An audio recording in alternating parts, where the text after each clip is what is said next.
Daster tetanggaku bikin aku khilaf. Awal yang tak terduga. Aku tinggal di sebuah perumahan sederhana di pinggiran kota. Lingkungannya tenang, dengan tetangga yang ramah dan akrab satu sama lain. Di antara mereka, ada satu keluarga yang baru saja pindah sekitar 3 bulan lalu. Mereka tinggal tepat di sebelah rumahku. Aku sering bertemu dengan mereka saat pagi hari ketika aku keluar rumah untuk berangkat kerja, atau sore hari ketika aku pulang. Tapi yang paling sering kutemui adalah Bu Ratna, tetangga baruku yang selalu memakai daster. Bu Ratna adalah wanita paruh-baya yang penuh pesona. Dia tak bisa dibilang muda, tapi auranya begitu memikat. Mungkin karena cara dia membawa dirinya, atau mungkin karena dia selalu tampil sederhana, namun tetap menarik. Setiap kali aku bertemu dengannya di halaman rumah, dia selalu tersenyum ramah, membuat hatiku yang penat seharian bekerja menjadi tenang. Suatu hari, ketika aku pulang lebih awal dari biasanya, aku melihat Bu Ratna sedang menyiram tanaman di halaman rumahnya. Hari itu, dia memakai daster berwarna biru muda dengan motif bunga-bunga kecil.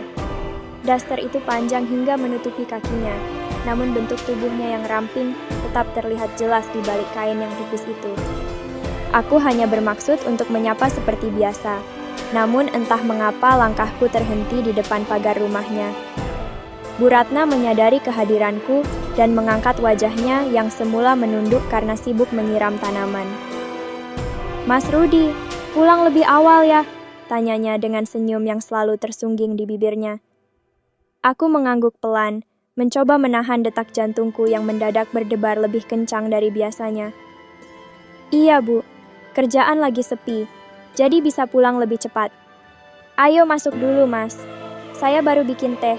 Kebetulan suami belum pulang," ajaknya tiba-tiba. Ada sesuatu dalam ajakannya yang membuatku ragu, namun aku tetap mengikuti Bu Ratna masuk ke rumahnya.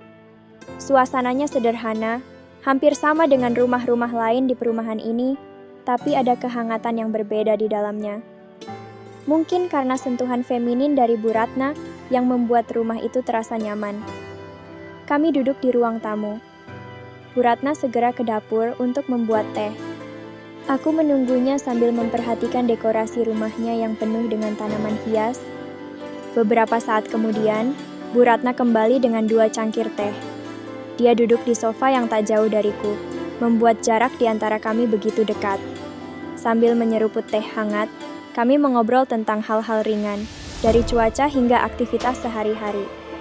Namun, di tengah obrolan itu, aku merasa pandanganku tak bisa lepas dari daster yang dikenakan Bu Ratna. Daster itu menempel erat di tubuhnya, mengikuti setiap lekuk tubuhnya ketika dia bergerak. Aku berusaha mengalihkan pandanganku, tapi selalu kembali lagi ke sosok Bu Ratna, godaan yang tak terduga. Obrolan kami semakin akrab. Bu Ratna menceritakan tentang suaminya yang sering lembur dan jarang berada di rumah. Dari ceritanya, aku bisa merasakan ada kesepian yang dirasakan oleh Bu Ratna, meskipun dia berusaha untuk tetap tegar. Entah bagaimana, aku merasa kasihan dan tergerak untuk menghiburnya. Namun, seiring berjalannya waktu, keakraban itu mulai berubah menjadi sesuatu yang lain. Setiap kali Bu Ratna tertawa, dasternya sedikit tersingkap, memperlihatkan sedikit kulitnya yang halus. Aku berusaha keras untuk tidak memerhatikannya, namun semakin aku mencoba, semakin aku tak bisa mengendalikan diriku. Bu Ratna juga tampaknya menyadari bahwa aku sering mencuri pandang ke arahnya. Alih-alih marah atau merasa risih, dia justru terlihat menikmati perhatian yang kuberikan. Tatapan matanya yang lembut kini berubah menjadi lebih dalam, seakan-akan ada sesuatu yang ingin dia sampaikan tanpa kata-kata. "Mas Rudi, kamu sering sendirian di rumah ya?" tanyanya tiba-tiba. Aku mengangguk pelan. "Iya, Bu. Saya belum menikah, jadi ya, sendirian saja." Bu Ratna tersenyum tipis. "Kasian juga ya, kalau malam-malam sendirian di rumah. Sepi, nggak ada teman bicara." Wah, aku hanya tertawa kecil. Namun di balik tawa itu, aku mulai merasa ada sesuatu yang salah. Suasana di antara kami berubah menjadi lebih hangat, atau mungkin lebih tepatnya, menjadi lebih menegangkan. Tanpa sadar, aku mulai membayangkan hal-hal yang seharusnya tidak kupikirkan tentang Bu Ratna. Khilaf yang tak terhindarkan. Malam semakin larut. Kami terus berbicara, meski obrolan itu sudah tidak lagi berfokus pada hal-hal ringan. Bu Ratna mulai membuka diri tentang masalah-masalah rumah tangganya, tentang bagaimana dia merasa kesepian dan butuh teman bicara. Setiap kata yang keluar dari mulutnya, setiap gerakan tubuhnya yang sedikit demi sedikit semakin mendekat ke arahku, membuat pikiranku menjadi kacau. Aku tahu aku harus pulang, meninggalkan rumah ini sebelum terjadi sesuatu yang tidak seharusnya terjadi. Namun, tubuhku terasa berat untuk bergerak. Pandanganku terus terpaku pada Bu Ratna, dan otakku tak lagi bisa berpikir jernih. Mas Rudi, kamu baik sekali mau mendengarkan curhat saya. Rasanya seperti punya teman yang bisa dipercaya, kata Bu Ratna dengan suara lembut yang hampir berbisik. Aku menelan ludah, berusaha menenangkan diriku. Bu Ratna, saya rasa saya harus pulang sekarang. Namun, ketika aku mencoba berdiri, Bu Ratna menahan tanganku. Sentuhan lembut tangannya membuatku terdiam. Dia menatapku dengan tatapan yang sulit diartikan, tatapan yang penuh dengan keinginan dan keraguan. Jangan dulu pulang, Mas. Saya masih ingin bicara, ucapnya dengan suara yang semakin pelan. Saat itu, segala logika dan akal sehat seakan menghilang dari pikiranku. Tubuhku bergerak tanpa perintah, mendekat ke arah Bu Ratna, yang kini berdiri di depanku. Dia tidak menolak, malah menyambut kedekatanku, dengan tatapan yang sama sekali tidak menolak. Daster biru yang dikenakannya semakin melekat pada tubuhnya, membuatku semakin tergoda. Dan di saat itulah, aku khilaf. Semua batasan moral yang seharusnya ada, lenyap dalam sekejap. Aku mendekapnya erat, merasakan kehangatan tubuhnya yang telah lama kuinginkan. Bu Ratna tidak menolak, malah membalas pelukan itu dengan erat, seakan-akan dia pun telah menunggu momen ini. Malam itu, kami tenggelam dalam kehangatan yang seharusnya tidak kami bagi. Segala rasa bersalah dan penyesalan baru datang setelah segalanya berakhir. Bu Ratna, yang awalnya hanya tetangga ramah bagiku, kini berubah menjadi sosok yang lebih dari sekadar itu. Penyesalan dan keputusan. Pagi harinya, aku terbangun dengan rasa bersalah yang begitu dalam. Aku tak bisa menghindar dari kenyataan bahwa aku telah melakukan kesalahan besar. Namun, yang lebih parah, aku juga tahu bahwa aku tak bisa begitu saja melupakan malam itu. Bu Ratna, yang sudah terbangun lebih dulu, hanya duduk di tepi tempat tidur. Tatapannya kosong, seakan-akan dia pun terjebak dalam rasa bersalah yang sama. Tanpa berkata apa-apa, dia meninggalkan kamar dan kembali ke dapur. Aku hanya bisa terdiam, memikirkan apa yang harus kulakukan selanjutnya. Setelah beberapa saat, aku pun memutuskan untuk pulang. Tanpa banyak bicara, aku meninggalkan rumah Bu Ratna dengan hati yang penuh penyesalan. Di dalam hatiku, aku berjanji untuk tidak pernah mengulangi kesalahan ini lagi. Tapi, bisakah aku benar-benar menahan diri? Itu pertanyaan yang masih terus menghantui pikiranku sepanjang perjalanan pulang. Selama beberapa hari setelah kejadian itu, aku berusaha menghindari Bu Ratna. Aku tak lagi keluar rumah ketika dia ada di halaman, dan aku selalu pulang lebih malam untuk memastikan aku tidak bertemu dengannya. Namun, meskipun aku berusaha sekuat tenaga, bayangan malam itu terus menghantuiku. Sampai suatu hari, ketika aku pulang larut malam, aku melihat sosok Bu Ratna yang berdiri di depan rumahku. Dia tampak gelisah, seakan-akan ada sesuatu yang ingin dia bicarakan. Dengan berat hati, aku mendekatinya. "Mas Rudi, kita harus bicara," ucapnya dengan suara yang terdengar tegang. Aku mengangguk pelan dan mengajaknya masuk ke dalam rumah. Kami duduk di ruang tamu, namun kali ini suasananya sangat berbeda. Tidak ada lagi keakraban atau kehangatan seperti sebelumnya. Hanya ada ketegangan dan kegelisahan yang menggantung di udara.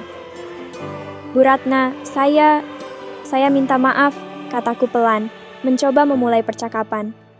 Bu Ratna menunduk, menghela napas panjang, sebelum akhirnya menatapku dengan mata yang basah.